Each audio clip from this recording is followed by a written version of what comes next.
우리나라 영화계가 가장 크게 번영했던 영화의 중흥기인 60년대는 문희, 윤정희, 남정임이라는 3명의 트로이카 미녀들이 활동하면서 큰 인기를 끌었던 시대이죠. 세상 사람들은 그녀들은 60년대의 트로이카 또는 1세대 트로이카라고 부른답니다.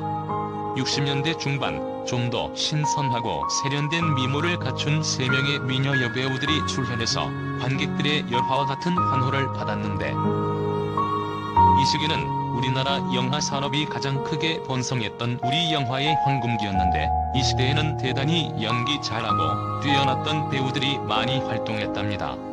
1세대 트로이카 중에서도 가장 청순한 미모와 세련미, 그리고 신선감을 안겨주었던 미녀가 바로 남정임이라고 할 수 있는데, 그녀는 청순한 미모로 그 시대의 남성들의 마음을 온통 사로잡았던 60년대의 대표적인 미녀 아이콘이었답니다. 남정임은 애정물뿐만 아니라 사회물과 범죄물, 액션물, 사극 심지어는 검술영화, 무협영화 등 매우 다양한 영역에서 연기 활동을 펼쳤던 연기 영업의 폭이 매우 넓었던 팔색조 같은 여배우로서 큰 인기를 끌었답니다.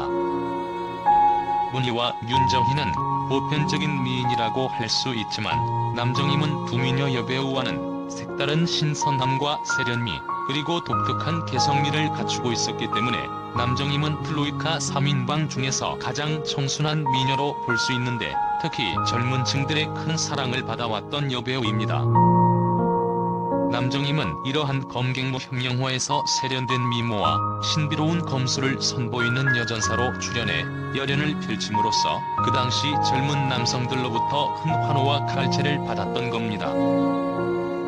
이 점에서 60에서 70년대에 멜로 연기뿐만 아니라 액션 연기도 함께 완벽하게 연기했던 여배우 남정임을 당대 최고의 스타로 꼽을 수 있고, 그런 점에서 남정임은 다른 여배우들과는 차별화되는 가장 개성이 강한 여배우로 평가할 수 있습니다. 남정임은 미모만 출중한 것이 아니라 연기력도 대단히 우수했던 정말 아까운 여배우였다고 느껴지는데, 그녀가 데뷔한 66년부터 그녀가 은퇴한 71년도까지의 6년 동안이 그녀의 최고의 전성시대라고 할 수 있습니다. 그런데 남정임이 이렇게 영화에서는 큰 인기와 명성을 떨쳤지만, 그녀의 사생활만큼은 별로 행복하지 않았던 걸로 알려지고 있어서 그것이 미스테리입니다. 남정임은 한창 인기가 절정이었던 1971년도에 돌연 3살 연상의 제1교포 임방관과 결혼을 하면서 영화계에서 은퇴를 하게 됩니다. 당시 엄청난 대중적 인기를 끌고 있었던 남정임은 성공한 제1교포 출신의 사업가 임방관과 세종호텔에서 화려한 결혼식을 올려서 큰 화제가 되었는데, 1000명이 넘는 대중들이 참석해서 그녀의 결혼을 축하해 주었다고 합니다. 그런데 그렇게 화려한 결혼식을 올린 그녀의 결혼 생활은 결코 오래 가지 않았고 3년 만에 파경을 맞게 됩니다. 남편과 파경을 맞은 이유는 뻔할 뻔자로 그녀의 남편의 사업 부진 때문에 서로 간에 심한 갈등이 생겼기 때문이고, 일본에서의 결혼 생활의 환멸을 느낀 남정임은 3년 만에 일본에서 한국으로 귀국하게 됩니다. 그녀가 이혼한 구체적인 사연은 잘 알려지지 않았지만, 제1교포와 결혼함으로써 일본의 시댁집으로 들어가 살았던 남정임은 일본에서의 낯설은 시집살이가 매우 불편했고 행복하지 않았다고 합니다.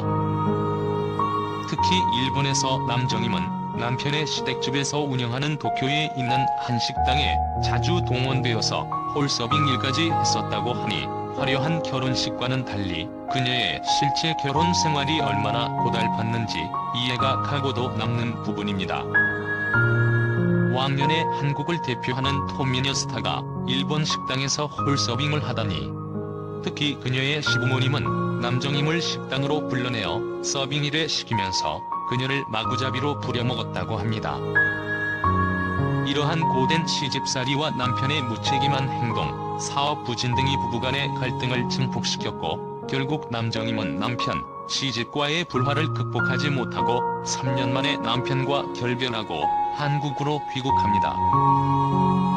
누구보다도 화려한 결혼식을 올렸지만 허망하게 이혼하고 돌아온 남정임은 1976년도에 영화 나는 고백한다로 다시 한국 영화계에 복귀하게 됩니다.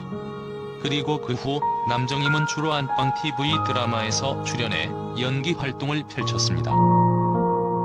그렇지만 그 당시 우리 사회는 지금과는 달리 보수적인 관념이 강했던 때라 결혼 실패해 돌아온 남정임에 대한 반응은 무척 싸늘했습니다. 60년대 중반부터 71년도까지 그녀가 출연한 영화들은 모두 흥행에 큰 성공을 거뒀을 정도로 흥행의 보증수표라고 불렸던 남정임이었지만 이혼하고 복귀한 후 그녀가 출연한 영화와 드라마들은 모두 흥행에 실패했고 그녀는 과거와는 전혀 달라진 영화 판도에 적응하지 못하고 큰 시리에 빠지게 됩니다. 그리고 남정임은 77년도에 드라마 여고동창생에 출연해 연기 활동을 해나갔는데 그런데 이 드라마에 출연할 시기에 갑자기 뜻밖의 폭행사건이 터져버린 겁니다. 1977년 1월 27일 남정임은 누군가로부터 칼에 머리가 찔리고 얼굴과 몸에 심한 타박상을 입었던 사건입니다. 경찰이 출동해서 조사가 이루어졌는데 경찰 조사에서 남정임은 오빠에게 얻어맞아서 상처가 생겼다고 진술을 했지만 그녀가 입은 상처가 너무 심했고 그녀의 가족들마다 서로 다른 진술을 하는 점을 이상하게 생각한 경찰은 매우 심도 높은 수사를 벌였습니다.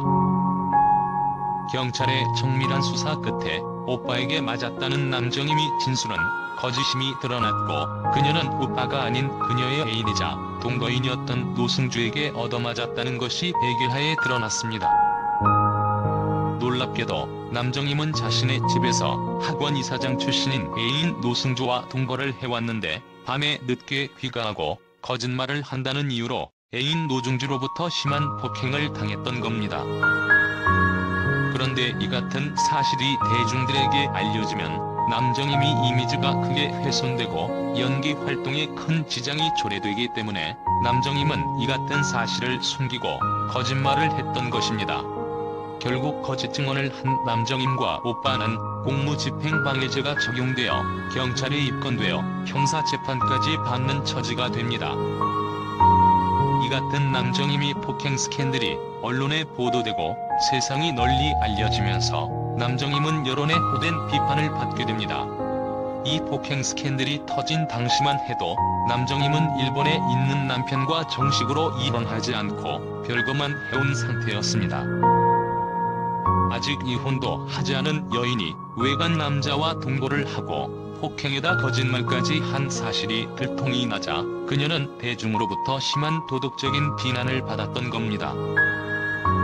이 같은 상황이 부닥치자 그녀는 약을 먹고 자살까지 시도합니다. 그리고 그녀는 사회적인 물의를 일으켰다는 이유로 방송국으로부터 출연 정지를 당하고 맙니다. 그런데 남정임은 아이러니컬하게도 폭행사건의 주범인 애인 노승주와 1978년도에 재혼을 함으로써 또 한 번 세상 사람들을 깜짝 놀라게 했답니다.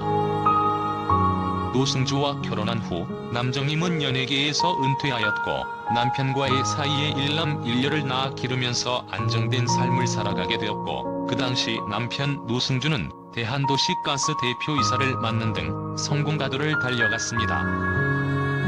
그런데 남정임은 그렇게 안정적인 삶을 살아갔지만 운명의 신은 그녀의 편이 아니었나 봅니다. 한 번의 결혼 실패 후 다시 재혼해서 평온한 삶을 살아갔던 남정임은 1989년도에 갑자기 유방암 진단을 받았습니다. 유방암에 걸린 그녀는 3년 동안 병마와 치열하게 싸우면서 재기에 몸부림쳤지만 그녀는 결국 암을 극복하지 못한 채 1992년도 사망하고 말았답니다. 암과 투병하는 와중에서도 남정임은 자신의 일생일대기를 담은 영화를 찍기를 원했다고 알려졌는데 그녀는 아쉽게도 남편과 두 자녀를 남겨놓고는 48세의 젊은 나이에 세상과 이별하고 말았지요. 남정임은 60년대 중반부터 70년대 초반까지 출중한 미모와 개성 있는 연기력으로 당대의 톱클래스의 여배우로 큰 명성을 떨쳤던 전설적인 여배우입니다. 그녀의 연기 활동 기간은 비록 짧았지만 그녀는 300편이 넘는 당대의 뛰어난 명작들을 남겨놓았고 60, 70년대의 가장 대중적인 인기 여배우로 많은 대중들의 가슴속에 남아있습니다.